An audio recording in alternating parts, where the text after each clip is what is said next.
रथयात्रा पाई आसिका तहसिल कार्यालय ठारे प्रस्तुति बैठक अनुष्ठित।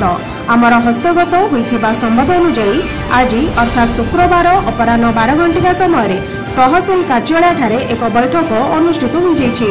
उक्त बैठक में जगन्नाथ मंदिर सभापति श्री नारायण मुनि, आसिका तहसिलदार संजय कुमार सामंतरा, इलेक्ट्री जेई राकेश पात्र, पीडब्ल्यूडी जेई समेत समस्त ऑफिसर कर्मचारी माने उपस्थित रही उक्त बैठक अनुष्ठित होइथिला। उक्त बैठक में रथयात्रा शांति श्रृंखला सह होई परिबो सेही उपरे आलोचना करा जायथिला। चलंतु जाई बुझी पचारिबा मंदिर सभापति कोन मत रखुछंती। देखो आसंता 20/6/2023 श्री जगन्नाथ महाप्रभु घोष यात्रा अनुष्ठित।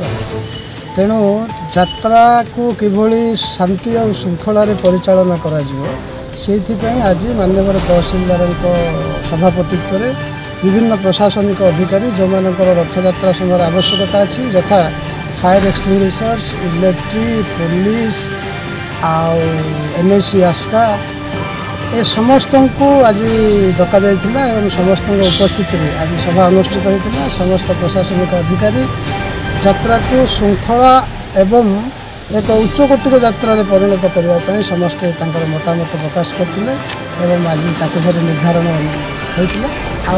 जी जार कार्य सी सठिक भाव निर्वाह करने समस्त मत प्रकाश करते।